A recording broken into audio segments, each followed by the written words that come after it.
Dear Black people, I actually want you to watch this video because I know that the week has been roller coaster, east, west, north, and south, hearing of bad news, seeing every single thing that's actually not appeasing to a lot of Black people. I just have short clip for you people that can actually enlighten your day. Apart from enlightening your day, I have clips that you as a Black person that has feel so downcasted, every single thing, especially as a Black American that feel like nobody want to support you, nobody is with you. Just watch this video. I don't care the amount of views I'm going to get from this video. Even if it's just 10 special Black people I get to watch this particular video, I'll be so excited. But just this video is not to start bringing anything that will like give you headache. It's just to give you peace of mind. Just watch this video and I'll be back with commentaries. Credit belongs to original creators of every single one clips we have in our today's episode. If you haven't subscribed, why? Subscribe, like, comment, and share. And yes, with that being said, with no further ado, let's dive right into this video and I'll be back with commentaries. I love you guys. Mwah. Let's watch. I'm not gonna lie, as a Black person, you can't tell me that God does not favor Black people. We alone have survived over 400 years of slavery and we're still here and we're multiplying. People have literally gotten wiped out in years from the same type of treatment. Not only that, but we have managed to still maintain a light that is inside of us that could never be dimmed. The deep-rooted anti-Blackness in the world literally stems from jealousy. This is not new jealousy. This is old jealousy. I'm talking about ancient jealousy. It was just simply jealousy. They saw what we had, they wanted what we had, and they wanted to come in and infiltrate and take it. And they did. They did. But the time is up. Like, it's time for Black people to wake up to our greatness because we are great. Fuck what everybody else is saying. Like, look at the material. Like, less than 50 years out of slavery, we were millionaires. We already had millionaires popping out. We're not even 200 years past slavery, and we have a lot of Black millionaires. We have Black people breaking generational curses from every freaking angle. Everything they said that we were is who they are, and they've been projecting that shit on us because we ain't nothing but greatness. What's going on TikTok? How y'all doing? How y'all doing this morning? Now my people, I know I made a video like this, but I just have to do it again. I am so thankful. I am so thankful. Sometimes we gotta be thankful for what we have and where we at. But I am so thankful to be a Black American. I am so thankful that my lineage traced to this land and don't trace nowhere else. I am so thankful that I wake up every day and I have lights 24/7, AC 24/7. I am so thankful that I can work and get and obtain things that I want. I am so thankful to be a Black American that I can go in the grocery store and pick out what I want. I am so thankful and spoiled to be a Black American that if I want to, I can eat out every day, all day. You get what I'm saying? I'm so thankful to be a Black American. If I lose my job, if I lose everything, guess what? I will never go hungry. I can always go to the food stamp office and get food stamps so I can eat. You get what I'm saying? Even if I lose my house, my apartment where I stay, I can apply for Section 8, even though it's gonna take a while. But I can apply for Section 8 and get a house to stay in, to live in, or apartment to live in. You understand what I'm saying? I'm proud to be a Black American. Do America have its faults? Yes, it does. America has a deep, dark past towards Black Americans. But on the flip side, it's some positive things about being Black in America, man. I ain't gonna lie to you. Could you imagine Black people, especially to my Black Americans that have lineage, my 14th Amendment people that been on this land? Just imagine where we could have been. I just want y'all to just sit and think. Just imagine where we could have been. Just think about it. We could be a certain group of people online arguing with people like us in America. Imagine us being them. I just want y'all to think about that. Regardless how your life think is bad in America, whatever you're going through, financial problems, relationship problems, housing problems, whatever problem you got, that could have been you over there. Think about it. We are blessed and highly favored. Every day I wake up, Because I got problems too. Every day I wake up, I always scroll social media, not just TikTok, but Twitter, all that, man. I see how all them folks live. They be talking crazy to us. And I just be thankful. I said, Brian, it can be worse. It can really be worse. Be thankful for what you have. And don't be upset for what you don't have. It can be worse, y'all. I know that they think that slavery in America is funny. They think it's a joke. Yeah. They think it's a joke. They think it's funny. They like to make fun of us. They like to put us down. And that's why I've always identified as Black American, because certain groups of Africans come here and look down on us. And now, through social media, we see the rest of them look down on us. And it's fine. Like I said, I don't do diasporas. We all look the same. And the whole, oh, they don't know where they come from. I come from America. I can trace my family back at least 5 or 6 generations in this country. I'm a Black American. This is where I come from. And as far as us having the surnames of our enslavers, which is something else that they think is so hilarious, I'll just ask this. Do we use South African slang, or do they use AAVE? Think about that. Black Americans are being tricked into believing that your skin color comes before your citizenship when it comes to the geopolitical times that we are in right now. That makes absolutely no sense. Y'all are standing with people who fly the flags of the countries that they fled.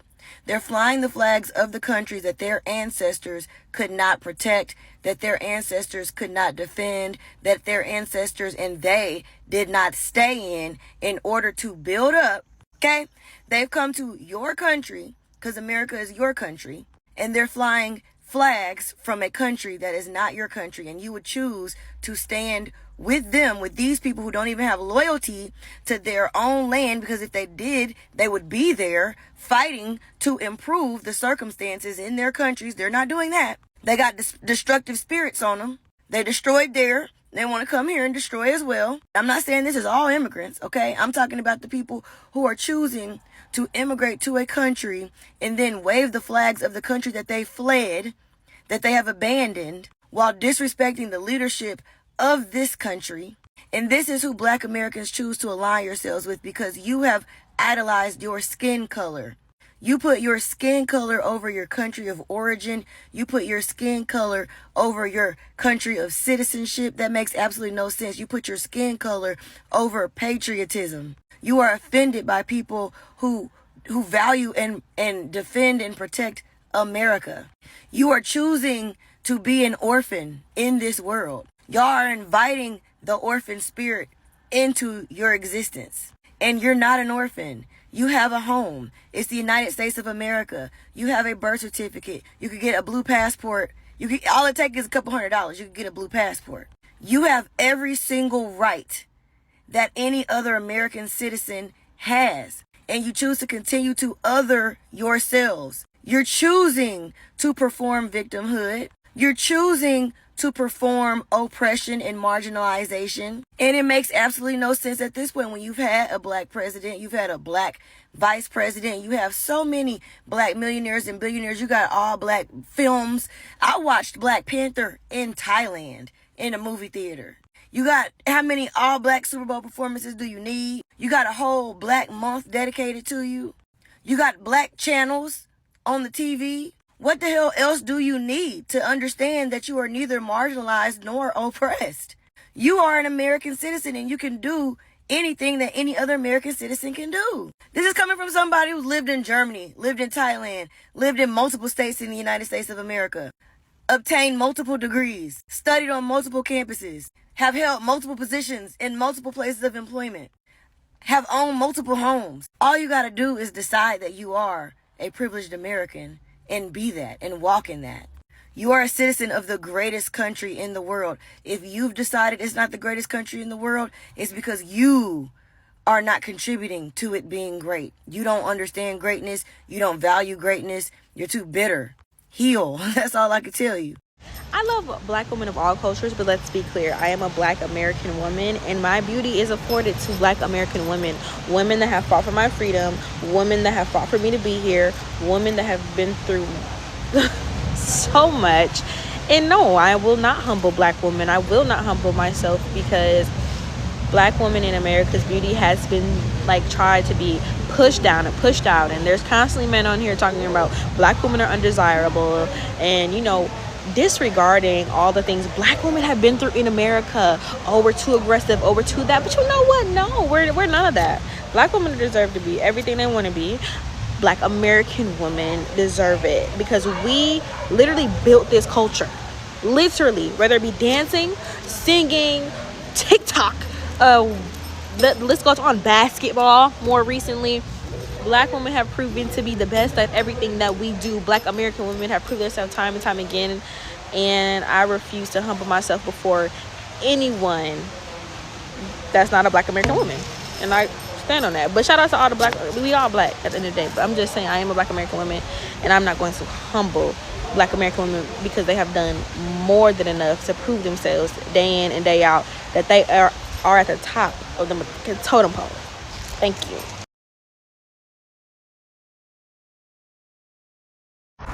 Not for nothing, I love being a black American. Can't nobody tell me nothing different at all whatsoever. I do not give a fuck. My people are one of the most resilient people on this motherfucking planet. Do you know how much we fucking been through as a group of people? Like, literally, like over hundreds of fucking years. I'm not going in order, but I'm about to just name a few. Tuskegee experiment, Jim Crow, eminent domain. If you don't know what eminent domain means, long story short, it's basically like a legal excuse for the government to take your land wherever the fuck you was at. Slavery, chattel slavery to be exact, in the Americas. It didn't go on for 100 or 200 years, hundreds of years, and we still overcame all that shit, you feel me? Shout out to all my black Americans though, y'all know the fucking vibes, we out here. This is how I know that racism is literally just jealousy. Because if you don't like a group of people, if you don't like someone or something, you leave it alone. You leave them alone. Because if you don't like something or someone, you avoid them. But the thing with racists, or especially anti-black racists, they do not leave us the fuck alone. Like, how can you claim to hate black people, yet be obsessed with them and be involved in everything they do? Anti-black racists literally claim to hate black people, yet will literally not leave them alone. And you can see this with history. You can see this with segregation era, when black people were actually thriving on their own, and yet white people destroyed their communities. It's just like, how can you claim to hate us, yet want to be us? And be so obsessed with us and our culture? You try to make us look bad. You come up with these crazy ass slurs to call us. There is just so much anti-blackness throughout America's conception that I literally could make like not even 2 hours. Like, I could be ranting about this forever. It's honestly just insane how you claim to hate us, yet you are literally obsessed with us. We live in your head rent-free. Jealousy is a disease. Thank you for this information right here. So let me give you the context from an American braider. And I know I'm not the only one. I'm just willing to talk about it now, because at one point I was absolutely shell-shocked. So they are calling black Americans ghetto, lazy, ratchet, and akata, which basically means outsider or someone who is removed from their culture, basically. I heard it a lot when I was in college, actually, more than anything. But it was used more for folks that were born in this country, but their parents weren't. Anyway, whatever. So I've worked in several different types of shops. I've worked in a shop where all of the braiders were African. I've worked in a shop where I was the only braider. I worked in shops where there was a mixture of folks. And in every single one of the scenarios, I have learned something that is very interesting. Number one, shout out to those young ladies who were the first braiding shop that I worked at. where everyone was African except for me. So I just kept my mouth closed and pretended that I didn't, they used to tell me, you look like you are Fula. Fula. Okay, I'll take it. So I wouldn't say anything, number one, because I was still learning some of the different techniques that I know now, like, interlock. Some of you all call it something else now. Just all the different types of styles that I learned, like 18 different types. Anyway, so I came in knowing how to do individuals and Senegalese twists that some people now call rope twists, and I learned how to apply them properly without the braid at the base and how to keep it in to the scalp, close to the scalp.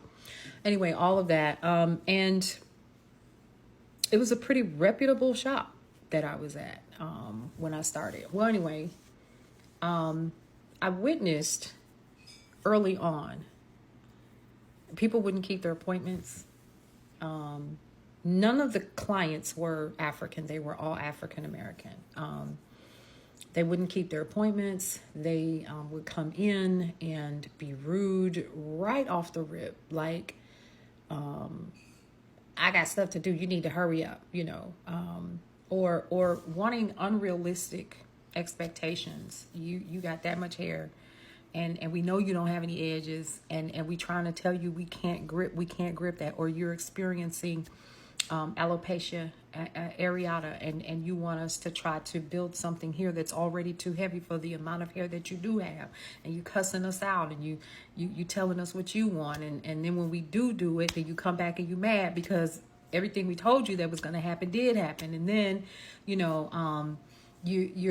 you're coming in with magazines and pictures on your phone that tell us exactly what you want. Well, in my day, it was magazines. They would come in with the magazine and they would say, this is what they wanted. We would tell them, what it would actually cost. And then they would argue you up and down about how much it's going to cost when your head is big as the side of the moon. And you want us to take 15 hours to braid your hair for $75. I ain't that damn desperate. And this was a common running theme of people coming in and being rude and being nasty to these women. And let me be clear, the women that I did meet, they didn't come to America to braid. They came to school to go to medical school. They came to school to do nursing and to have a profession. And they braided on the side so that they could have enough money to go to school, or so that they could have flexibility in their schedule. And when they were done, they would wash their hands of braiding. I learned a lot from sitting under these sisters from Africa, and some brothers as well. Some of their techniques and the rolling and the twisting and so forth, of Senegalese twisting, how to do it properly and so forth. It was an amazing, amazing, amazing experience. No, I am not in any way saying that it is okay to call people out. But if this is what they are experiencing on a regular basis, I experienced it as a braider. And it was not fun, being called out your name and being told I'm not paying that. So we had to get to the point where we had to ask you for 50% up front. So number one, if you didn't show up, it was non-refundable. And number two, we had to raise our prices because, and here was the other thing. We would actually do a consultation, because some people would come in, hair broke off, edges, don't have no, just all kind of damage and stuff. And then, if something were to happen to your head, then you're looking at us all sideways. So there were different things that we had to learn how to do to protect ourselves, including having you to, tell us what you were going to do and sign. If you wanted the work done, you had to sign a little piece of paper, and, then you were on your own, so that, the salon could protect themselves. Then when I went on and decided to get my own chair, I was braiding at my sister's shop, and the amount of people that saw that I was just this American woman that could braid hair, and I'm good, let's be clear, was, I can remember 150. I ain't paying no 150 for that. I got this, what I got right here. So that was one of the biggest reasons why I left. Outside of my hands and so forth were really starting to bother me, because after a while you get in a habit, and my pinky would kind of hang out, and I would go in town. I would go in, just doing the da da da da da. And then when you're done, they're walking out with a full, beautiful head of hair, and I got $100 for 18 hours worth of work. No, I did that maybe once or twice because I needed a bill to be paid, and it was always cash on hand. And so I said, that's the last time that I'm going to do that. And I will be honest with you, I have never braided a head and never felt like my work was garbage. Even when I was braiding as a teenager, I immediately found myself braiding under the tutelage of some greats, and taking additional courses so that I could learn how to do it better. And then I realized that was not what I wanted to do. So I started doing what the American girl, the African girls did. I made a decision to go back to school because there was no way I was going to continue to make that a long-term opportunity for myself. And they all said it. Oh no, we come here so that we can go to school. We don't come here, or my husband, and he's moved here in the career and I need something to do. And I'm not planning on doing this for the rest of my life. This is just something for me to hold over until X, Y, and Z. And so I learned, and then they explained how braiding is done in their country. They said we didn't know until we got here. Now, mind you, this was in the early 90s. They were like, we don't do this. We don't even know what a master braider is. We don't know what that is. You make that up in this country. It was so funny. It was so funny back then, But now they would say, you American girls, you cannot braid. Oh my gosh, such good times. But I learned a lot. And this American girl can. The only thing I would do right now is teach. You couldn't get me to braid a full head of hair unless, of course, I birthed you or you my grandchild. I would, no. Or if I was in dire straits and I just had to braid a head full of hair, I could do it. But to just be doing it to make something, no. Because I need my peace of mind. And the level of abuse that I saw from my American sisters, I could do without that. I could do without it. So we have to kind of look at both things. I am not overlooking the fact that there are folks from Africa who think that they're better. I just think we need to look a little bit deeper and find out what's really going on and hold ourselves accountable to treating people who are providing a service to us much better than we do. That's just it. That's why I walked away. I was like, oh, hell no. Not taking me down through there. But thank you so much for the clarification on what this is all about. I appreciate that. Anyways, guys, welcome back. And I hope you guys actually enjoyed that clip. That is why I said, even if this clip is watched by just 5, 6 people, 10 people, I'm okay, because why? I just want to pass out a message down there.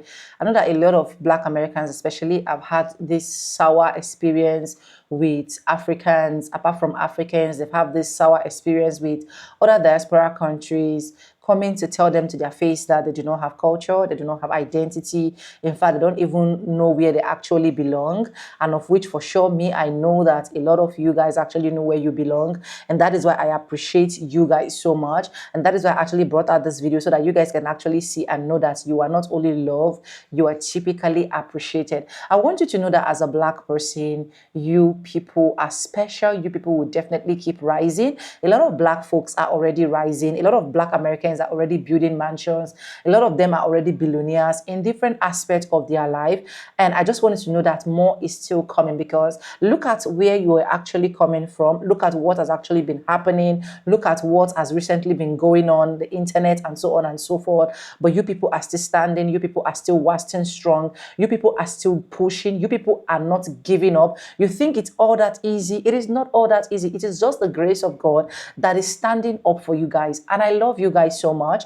And that is why I am passing out this particular message. On this particular platform alone, I know that a lot of Black Americans have been supporting me. A lot of them has been dropping super thanks. A lot of them has been telling me, keep doing the good job. Despite that, I know that some persons will actually be like, oh, why are you even doing this kind of content? Can you stop doing it? Why not look for your own country content and so on and so forth? But despite all the means and storms and all the thunders and lightning, I still have some special person that loves me genuinely, that will tell me, oh, keep it coming. I love the way you laugh. I love the way you smile. I love the way you talk. I love the way you do your commentaries. And I just want to say, I really do appreciate you guys. That is why I'm actually doing this video. Just know that as a Black person, especially as a Black American, you are special. You are loved. Your community will keep rising and nothing will limit you. If you've had any form of grudges relating African, maybe they have said something that have actually hurt your feelings, I'm here to say sorry, sorry, sorry, sorry. Take it easy on yourself. Take a deep breath. Forget about the past. I know that a lot of you already have this at the back of your mind, that there is no anybody that is literally not Black American that will actually love you. Fine, but I'm going to tell you that I love you. I don't care where you come from. And that is why I am so interested in bringing out every single thing that is actually happening that I feel like it is not comfortable for me. I cannot just keep quiet. I cannot just close my eye to this, because if there is anything I've actually wished Black people, I've actually wished Black people to stand up. I've actually wished Black people to lead. I've actually wished Black people to break out of this demonic systemic racism. I've actually wished Black people not to be highly racial profiled. I've actually wished Black people to live and not be able to live and not to be scared of what tomorrow will be or what tomorrow own for them. I've wished them to actually walk in a street without having the fear of someone coming to pew them. I've wished them to actually come and stay in a place whereby they will literally not be identified as you are Black, I am white. But despite the condition, despite the circumstances, you can see that these Black folks are still rising. They are still doing well. They are still doing great. They will continue to do great. And I want to say I love each and every one of you. Keep up the good job. Do not give up. Do not think that some people don't like you or they don't want to come out for you. I am here. I will try my small possible way of doing that, okay? Anyways, let me know what you think about this video. Credit belongs to the original creators of every single clips and stitches we have in our today's episode. If you haven't subscribed, like this video, drop me your comments, and lastly, do not forget to share. And yes, with no further ado, I do like to say in my videos, I'm going to be seeing back, and I'll see you guys in my next one. For now, bye guys. I love you guys. Mwah. Keep shining.